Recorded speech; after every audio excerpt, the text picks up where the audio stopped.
नमस्कार, रीवा 24 के ताज़ा तरीन अंक के साथ मैं शैलेंद्र। सबसे पहले प्रमुख खबरें। रीवा के पुष्पेश केवीसी के लिए हुए चयनित यूथ कांग्रेस के पदाधिकारियों ने जंतर मंतर में बैठे पहलवानों के समर्थन में दिया धरना। पैसों के लेन देन के विवाद को लेकर पति पत्नी का दिन दहाड़े हुआ अपहरण।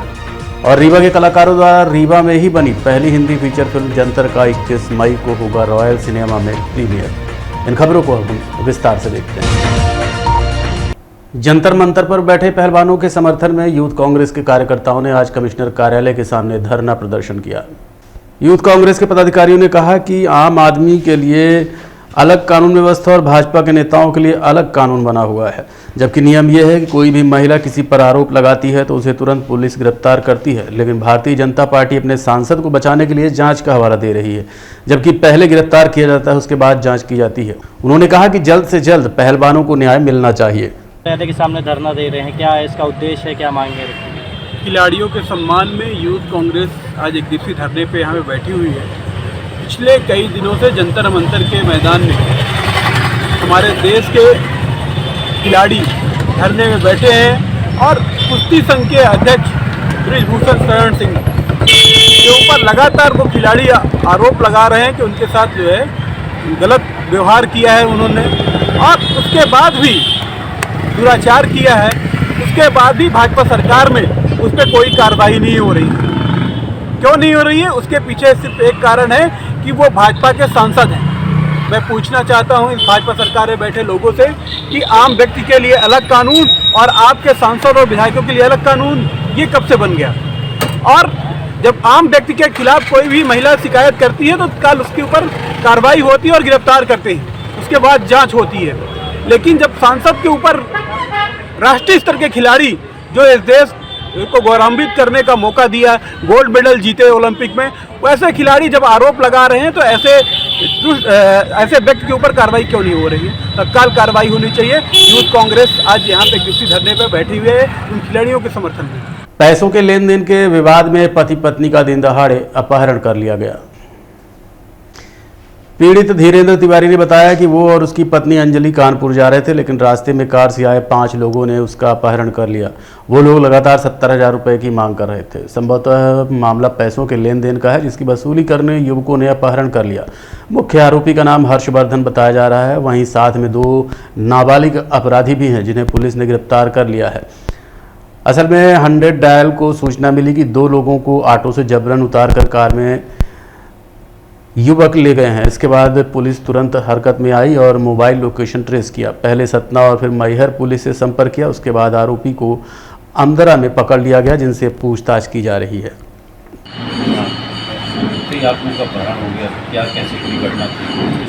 मैं जा रहा था आज कानपुर, तो रंधारा बाईपास मतलब ऑटो रोक के हम लोगों को उठा खींच के मतलब लता के पुस्तक गाड़ी मैं मेरे बाइक हम लोगों को वहाँ बिठाया गाड़ी में, जो ज़बरदस्ती गाली वाली देखी, और फिर हम लोगों को वहाँ सागर बोल के लेके जा रहे हैं। अब कहाँ लेके जा रहे थे, कैसे लेके जा रहे थे, तो इसमें लेके जा रहे थे और बार बार बोल रहे थे कि मतलब 70,000 रुपये मंगाओ तब जाके छोड़ देंगे। 70,000 जब तक नहीं आ जाएगा तब तक नहीं छोड़ेंगे। जो अपहरण किए उनका नाम क्या है? हर्ष और बाकी 3-4 लोग। कौन है लोग आप पहचानते हो? नहीं सर, सिर्फ हर्ष को जानता हूँ। एक तरह से मेरे मालिक रह चुके हैं, तो उनके लिए मैं काम करता था, यूरिया बेचा था। पेमेंट वोमेंट देते नहीं थे, तो सर वाइफ को लेकर रहता था, खर्चा भी लगते थे। वही 2-3 हज़ार कर करके जो भी बना, मतलब 30,000 रुपये बना था। वो 30,000 रुपये मेरे को देना था। 4-5 महीने इन्होंने मेरे को काम से निकाल दिया था। 4-5 महीने तो मैं तो घर पर बैठा रहेगा, पैसे कहाँ से निकालूँ? जब कुछ काम करूँगा तब तो पैसे मिलेंगे। अभी 2 महीने फिलहाल गया था, अभी दादी की तबीयत ज़्यादा ख़राब हुई थी, तबीयत पूरा कही आवाज़ फिर से जा ही रहा। 2-3 दिन पहले आया था। बीच में तो इन्होंने कुछ नहीं किया। नहीं, पहले धमकी उनके दिया करते थे कि कर देंगे, बाकी की कुछ नहीं। रहने वाले कहाँ के हैं? मैं साहिबा आपका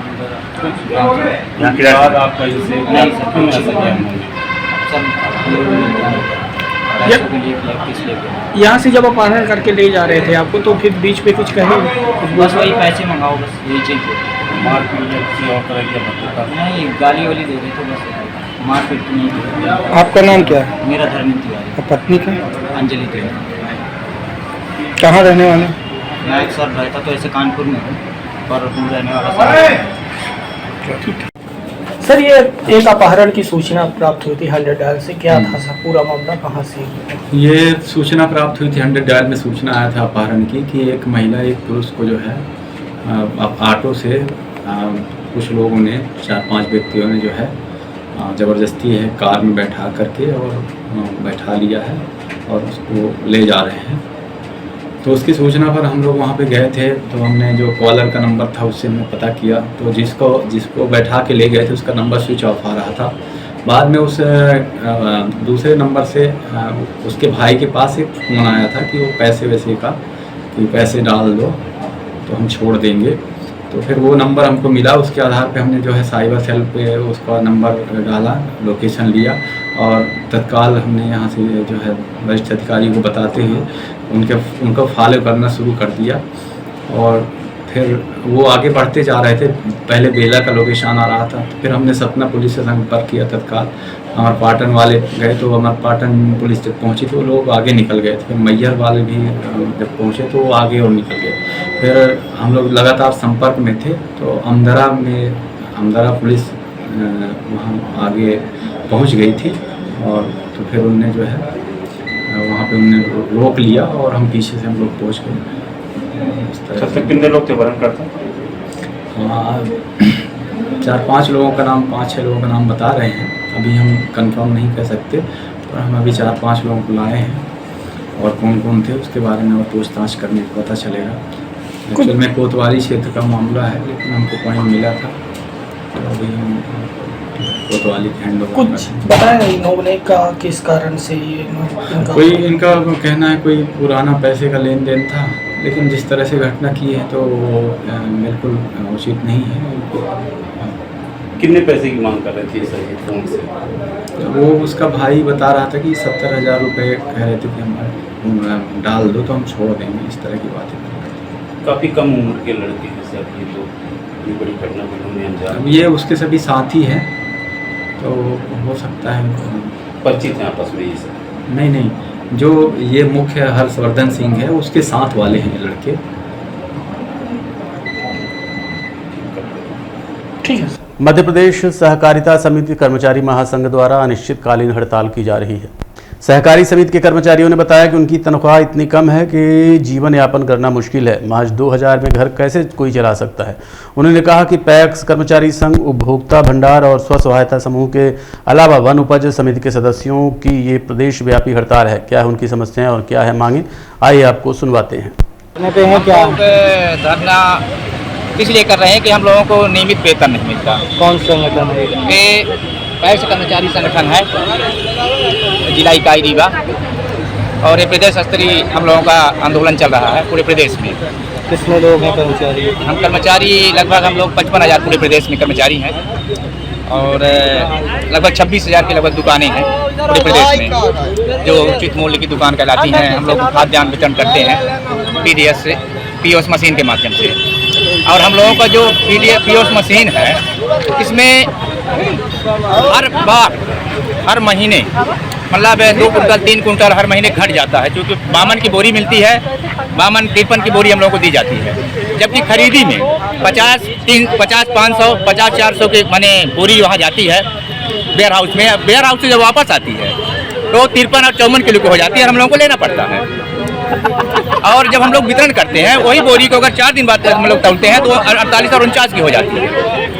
हर महीने खाद्यान्न हम लोगों का घटता जाता है। ये कैसे घट कैसे रहा है? मतलब जैसे 50 किलो की बोरी है सर, 50 किलो को हम जब 4 बार तौलेंगे तो घटेगा 1 किलो 2 किलो, और वो घटती जो है तो मशीन में बढ़ता जाता है, स्टॉक आना कम हो जाता है। तो हम लोग ये मांग रखे हैं कि हम लोगों को नंबर 1 तो नियमित वेतन दिया जाए, जो भी सरकार निर्धारित करे। अभी कितना मिल रहा है? अभी हम कहीं 2000 मिल रहा, कहीं 3000 मिल रहा, कहीं 4000 मिल रहा।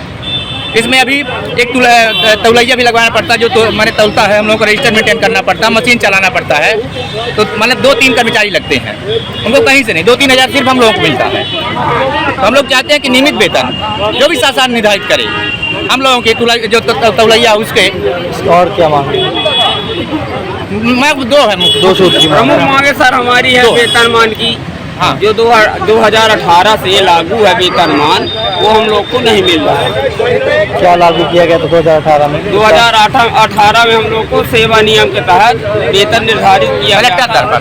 कलेक्टर दर पे हम लोग को मिलेगा, लेकिन वो जो है आज तक हम लोगों को नहीं मिल रहा है।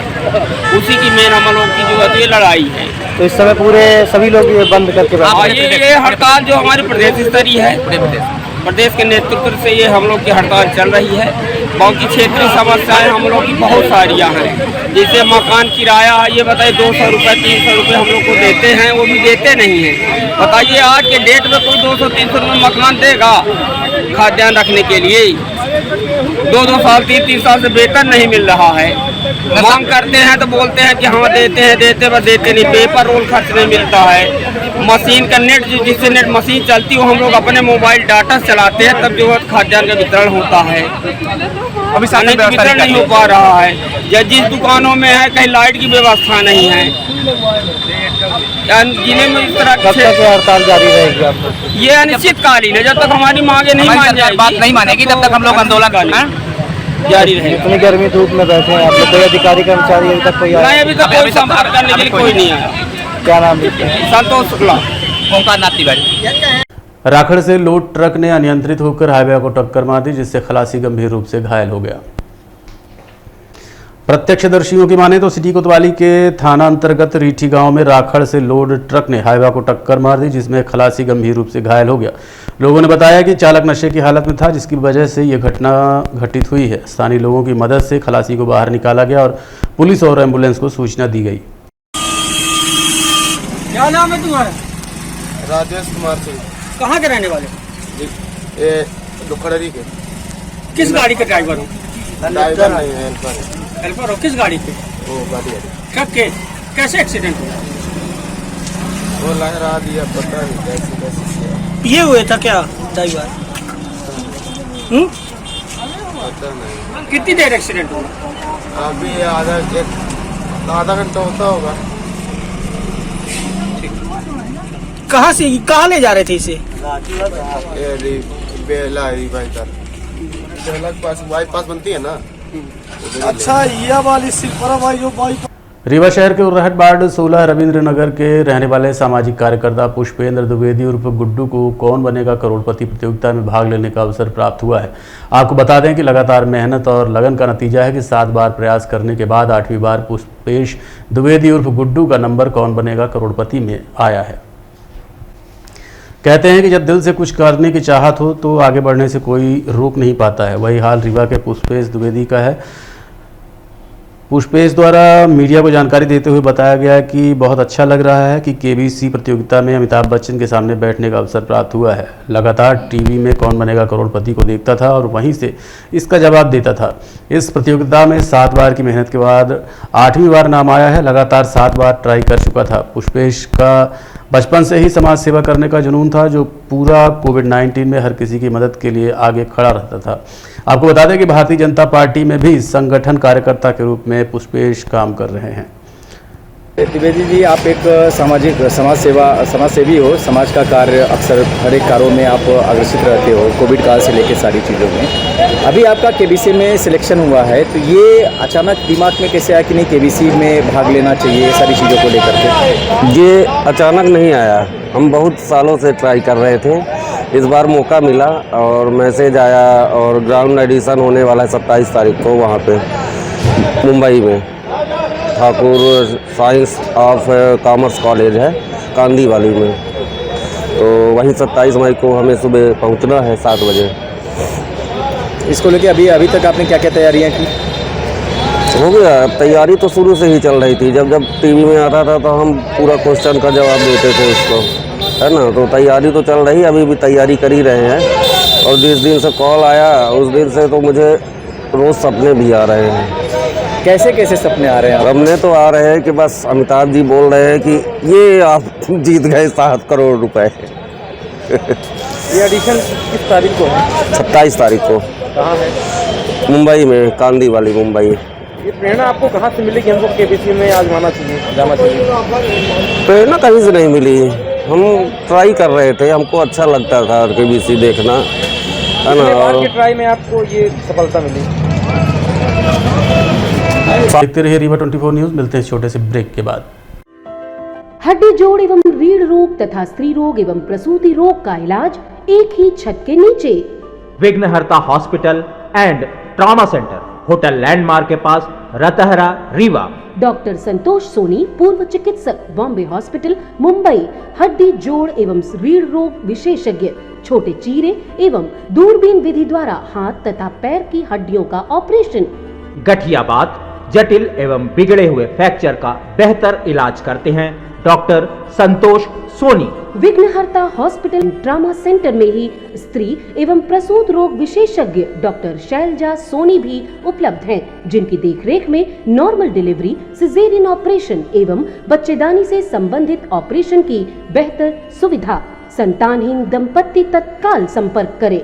विघ्नहर्ता hospital and trauma centre, hotel landmark के पास, रतहरा, रीवा। सुविधाजनक एवं सफल इलाज हेतु आज ही संपर्क करें। विघ्नहर्ता hospital and trauma centre, hotel landmark के पास, रतहरा, रीवा। मोबाइल नंबर 7828781983 अथवा 8462956774 पर। एक दिन पूर्व 2 महिलाओं को शराब की अवैध बिक्री करते हुए पुलिस ने गिरफ्तार किया था। रीवा में निरंतर हो रही शराब की अवैध बिक्री पर रोक लगाने के लिए पुलिस को लगातार दूसरे दिन बड़ी सफलता हाथ लगी है। पुलिस अधीक्षक के निर्देश पर कार्रवाई करते हुए पुलिस के द्वारा बीती रात एक बार फिर भारी मात्रा में शराब जब्त की गई। ये कार्रवाई बिछिया थाना क्षेत्र के ललपा तालाब के समीप की गई, जहां एक नाबालिग के पास से भारी मात्रा में पुलिस को शराब मिली है। शराब की अवैध बिक्री पर नकेल लगाने के लिए पुलिस अधीक्षक के द्वारा निरंतर अभियान चलाया जा रहा है। बीते दिवस ललपा के समीप ही 2 महिलाओं को शराब की अवैध बिक्री करते हुए गिरफ्तार किया गया था, जिसमें सुषमा साकेत और मोनू साकेत को पुलिस ने गिरफ्तार किया था। बीती रात एक बार फिर पुलिस को सूचना मिली, जिसके बाद एजे के डीएसपी के नेतृत्व में टीम तैयार की गई, जिसके बाद बिछिया थाना क्षेत्र के ललपा तालाब के समीप तकरीबन 5 पेटी शराब के साथ पुलिस ने नाबालिग को पकड़ा है और उसके खिलाफ कार्रवाई की जा रही है।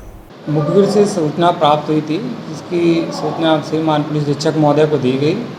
पुलिस अधीक्षक महोदय के निर्देश पर थाना बिछिया अंतर्गत ललपा के पास एक बालक जो नाबालिग है शराब बेचते हुए पाया गया, जिसके कब्जे से 3-4 पेटी के आसपास शराब पाई गई है और उन्हें थाना बिछिया लाकर आगे की वैधानिक कार्रवाई की जाएगी। रीवा के कलाकारों द्वारा रीवा में ही शूट हुई फिल्म जंतर आगामी 21 मई को स्थानीय रॉयल सिनेमा में रिलीज होने जा रही है। जंतर को जून के पहले सप्ताह में विभिन्न OTT प्लेटफॉर्म्स पर भी दर्शक देख सकेंगे। जंतर फिल्म के डायरेक्टर और प्रोड्यूसर असलम रजा हैं। उन्होंने बताया कि फिल्म एक हॉरर एडवेंचरस फिल्म है, जिसकी कहानी एक ऐसे गांव पर है जो श्रापित है।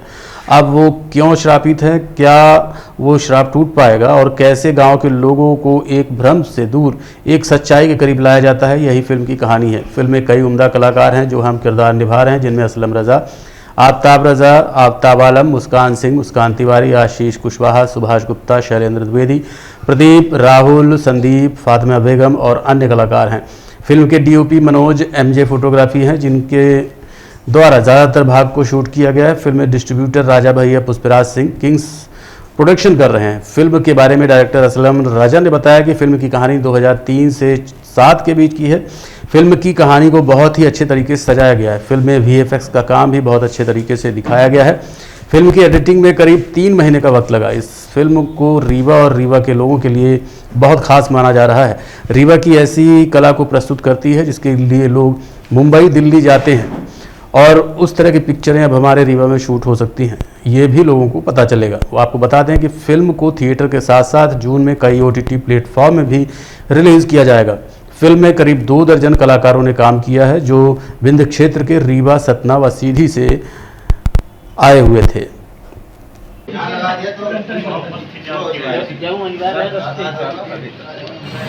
पत्रकार जो आए हैं, मेरे भाई, मेरे मित्र, सब लोगों को स्वागत है और धन्यवाद। ये जो फिल्म है सर, ये हिंदी में है और जंतर, ये कहानी आज सालों के पहले की लिखी मैंने, लेकिन इसको बहुत अच्छी तरह से गढ़ते हुए फिल्म के बारे में बात करूँगा मैं, कि इसको बहुत अच्छी तरह से सुधारा मैंने और इसको गढ़ते हुए एक अच्छी फिल्म की स्टोरी बनी।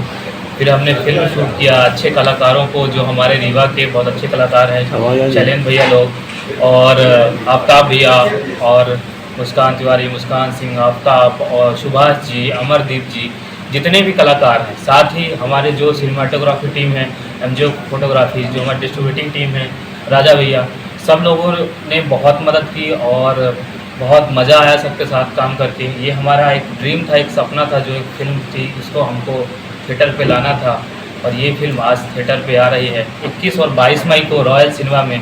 तो उम्मीद करता हूँ आप सब इस फिल्म को देखिए, बढ़ाइए, क्योंकि ये फिल्म थोड़ा हटके है, थोड़ी हटके कहानी है, हॉरर एडवेंचर है।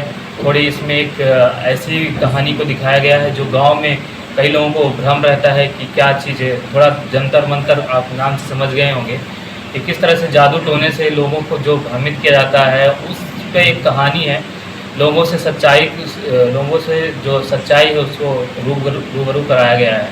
तो यह फिल्म है, यही फिल्म की कहानी है, 1 घंटे की फिल्म है। तो आप सब लोग 21 तारीख 22 तारीख को रॉयल सिनेमा में ज़रूर देखते हैं।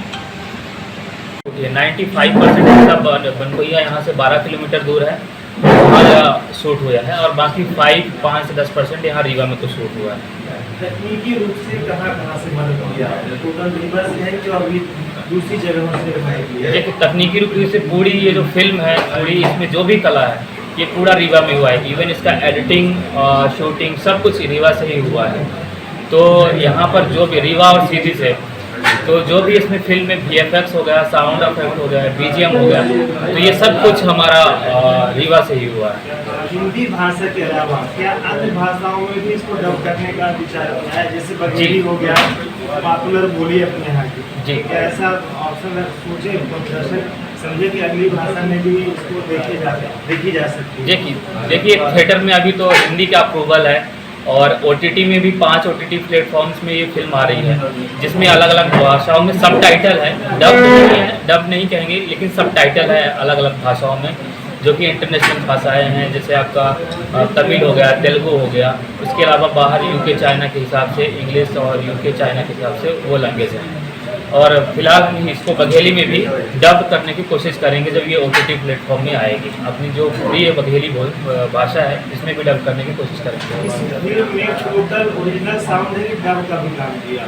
इसमें पूरा काम हुआ है, dub, SFX, foley, background music, सारे काम हमने ही किए हैं। तो इसमें सब कुछ काम रीवा से ही हुआ सब। ये फिल्म कब और कितने दिन कहाँ लगेगी, ऐसा कुछ है जी? फिलहाल ये अभी 21 और 22 मई को रॉयल सिनेमा थिएटर में लग रही है ढेकार रीवा में, और जनता के रिस्पांस के हिसाब से फिल्म के शो बढ़ाए भी जा सकते हैं। यानी ये 21-22 जो डेट है हमारी, इसको बढ़ाया भी जा सकता है। क्या रीवा में ही दिखा रहे हैं? जी, रीवा में अभी फिलहाल रिलीज हो रही है। कुछ ही समय बाद इसको हम सतना, सीधी और भी कई जगह रिस्पांस के अनुसार रिलीज करने जा रहे हैं। बाद में यह फिल्म OTT में आ जाएगी कुछ समय बाद, 1-2 महीने बाद।